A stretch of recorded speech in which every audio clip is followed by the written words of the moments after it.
Welcome to the Popish Plot. I'm Nate. I'm Jessica. And I'm Mike. Today we are here to talk about the Feast of St. Joseph. Because we didn't forget. Although technically it's not the Feast of St. Joseph, it's the Solemnity of St. Joseph. It's above a feast. Yeah. Anyway, this is the year of St. Joseph, remember? His day's Wednesday, for reasons. You know, I never knew that before this year, that Wednesday is set aside for St. Joseph. No, but in one of our... I'm not against it, I just didn't know. In one of our episodes, we wondered, why is this day his day? Mm-hmm. And why is March 19th, always in Lent, the Solemnity of St. Joseph? And I found a quick answer, but this is an extended version. Nice.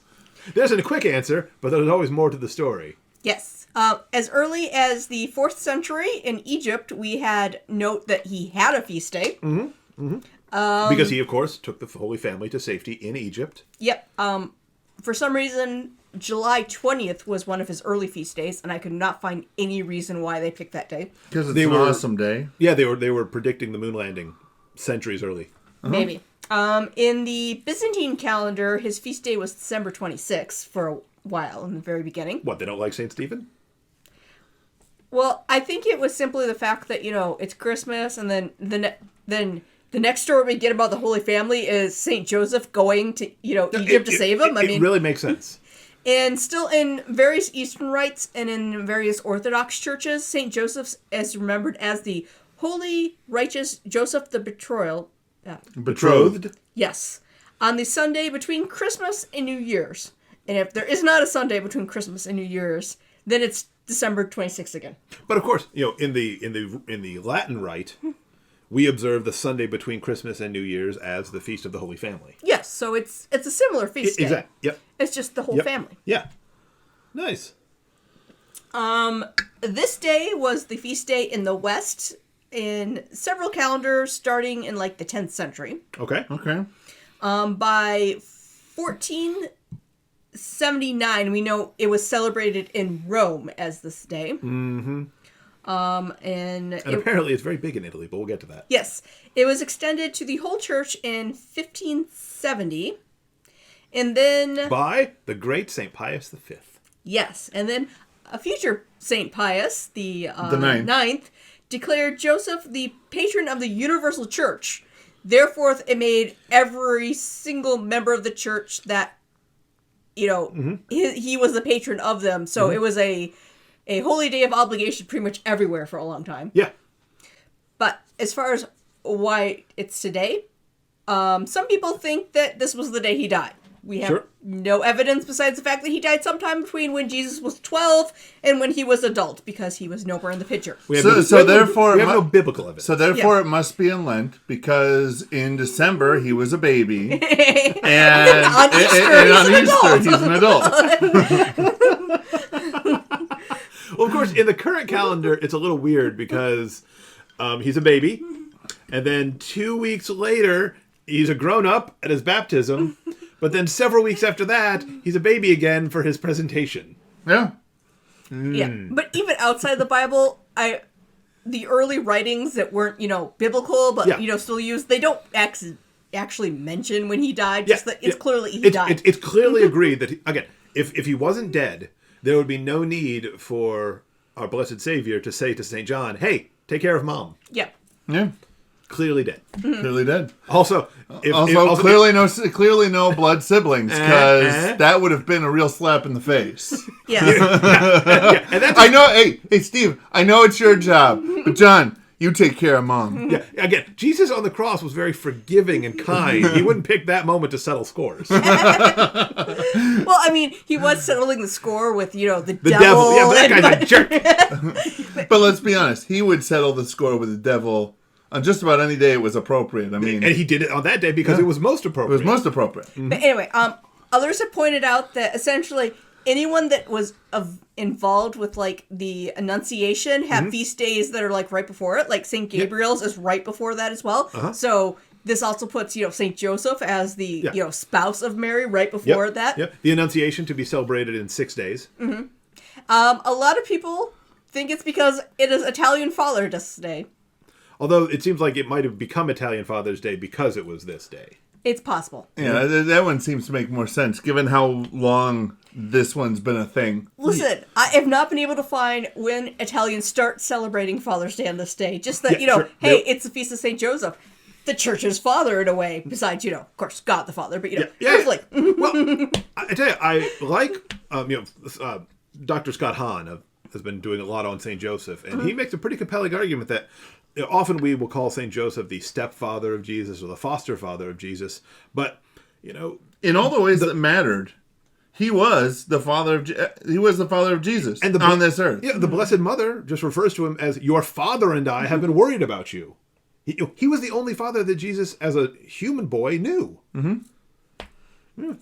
But anyway, a lot of the reasons have to do with Sicily. Sure. The main one is that, St. Joseph is a patron of them. Okay. They were having a major drought, and of course, there was a famine related to it. There was lots of issues with food, and because he's the patron, they all prayed and prayed for rain. Yeah, that's why you have a patron.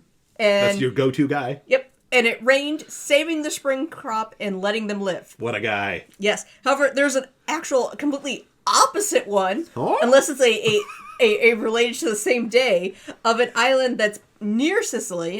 You want to... Lipari. Which states that it's this day because there was a horrible storm and all the sailors who were, trying to get into land were going to crash into it and die and be shipwrecked, and he stopped the storm to save them. Hey! I don't know. I can see both of these working together in complete harmony. They're not mutually exclusive. Yeah, they prayed too hard for rain. It became a huge storm. No. They prayed for rain. It was coming in, so he had to save these guys, but they still got the storm. No, look. These people, they needed rain. These people over here needed a reason to pray. So he took the storm away from these people and gave it to them. So he gave a storm to these people, and as it went this way, it gave these people a reason to pray for the storm to stop. It all works. It all works out. And as he has multiple days on the calendar. Yep. Currently, he also has May 1st for St. Joseph the Worker. Yep. Between 1870 and 1955, there was a day honoring him as the spouse of Blessed Virgin Mary and the patron of the Universal Church. That was... First, it was set on the third Sunday after Easter. Okay. And it appeared to have an octave as well. And there were a lot of octaves back in the day. They loved octaves. Yeah. Everyone could count to 8. But then it was moved to the Wednesday before, because Wednesday's his day. It still didn't tell me why Wednesday is his day, but Wednesday was his day. Because he was the working man, and everybody knows Wednesday is that day where you can suddenly start looking forward to the weekend. He wouldn't have had a weekend per se. Well, okay, so Friday is the Lord's Day because it's Good Friday. Saturday is Our Lady's Day. Sunday again, the Lord's Day. So I guess it wouldn't be Thursday because that's like the day for the priests because of the Last Supper. So Wednesday's as close as they could get to Friday, and I don't know. I don't know. Yeah, we don't know. But anyway, when that was removed is when the Pope then went and made the May 1st one. So that it still had both days. It's just he changed the date. Yeah, and of course, St. Joseph the Worker was meant as a direct refutation to the communist May Day. Mm-hmm. And as it is, his feast day, I also looked up how you're supposed to celebrate it.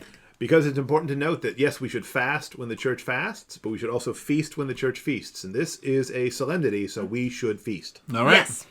So, according to the idea that it started with Sicily, when they were praying, they promised that they would make him a St. Joseph's table if it rained. Which essentially is like a home altar that has special food, flowers, and devotional objects to be a thanksgiving for the miracle. So much similar, I've heard of this. Much similar to the Day of the Dead offerenda. Ooh, okay. Yes, I gotcha. yes. As he's a patron for a happy death. So quite often it's a combination. Usually St. Joseph is always the centerpiece. Although again, because he's got the Lord. Yes. Quite often, of course, it has wine and food. A popular thing is citrus fruit. Don't want to get scurvy. Yes, and there's lots of little folk legends about largely lemons, about secretly stealing one from the table and putting it under your pillow, and you'll either dream of the guy you're going to be married, or be married the next year, or have a baby the next year. All of this still sounds better than burying him upside down in your yard, so I'm for it. It's all right. They often have 3 levels or sections to this, so it reminds you of the Trinity as well. Yep. And often there's fava beans, because according to the legend, fava beans were one of the things that then grew when it rained for the spring in Sicily. and it provided food for the people. Sure. And then instead of Parmesan cheese on all their stuff... Because Parma's on the mainland. Yes. They use breadcrumbs because it looks like sawdust, and he was a carpenter. Nice. I like that, actually. Mm-hmm. And they also wear red. And I could not find any reason why they wear red, but you wear red for St. Joseph's Day. I've got a St. Joseph t-shirt, so it's not red.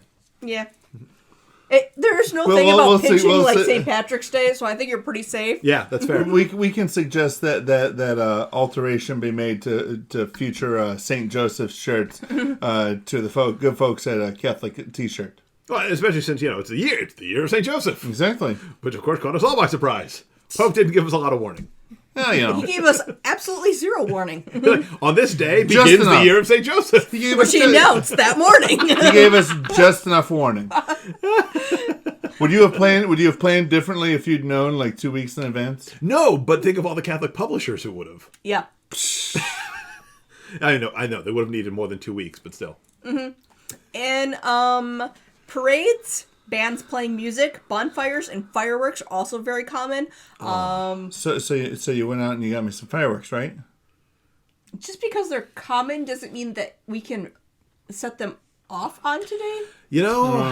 After a year of COVID restrictions, parades and bonfires sound really, really good. Yes. And blowing stuff up. Yes. Apparently, one of the first ones in America, or like one of the biggest ones, took place in Louisiana. Mm-hmm. So it was like, instead of having Mardi Gras, this was like the last hurrah past Mardi Gras. We're going to have a giant parade. Hey, the solemnity. Mm-hmm. Now, of course, the single most important thing is to remember the words of St. Joseph about all of this. That's exactly what he said. He had as much to say about this as he did anything else. So, comment below with your favorite St. Joseph's Day tradition. It could be something that, because you're not Italian, you made up yourself. Or maybe you know why they wear red. Seriously. Please tell me. I looked everywhere. I cannot find out why it's red. Or perhaps you don't have a particular St. Joseph's Day tradition, and having heard about some of the stuff we've mentioned, you've decided you're going to adopt a St. Joseph's Day tradition, and you're going to let us know what it is. A lemon fight. Ooh, lemon fight would be fun. If we're going to do any of the food ones, I'd go with some of the dessert ones if you can eat desserts, because they're Italian desserts. Solemnity. You can eat dessert. Yep. While you're down there in the comment section, make sure you stop off and hit the subscribe button and the bell next to it to get notified when the next Popish plot comes out. Like this episode because you like St. Joseph. And until next time, remember to live your faith. Love your faith. And share that love.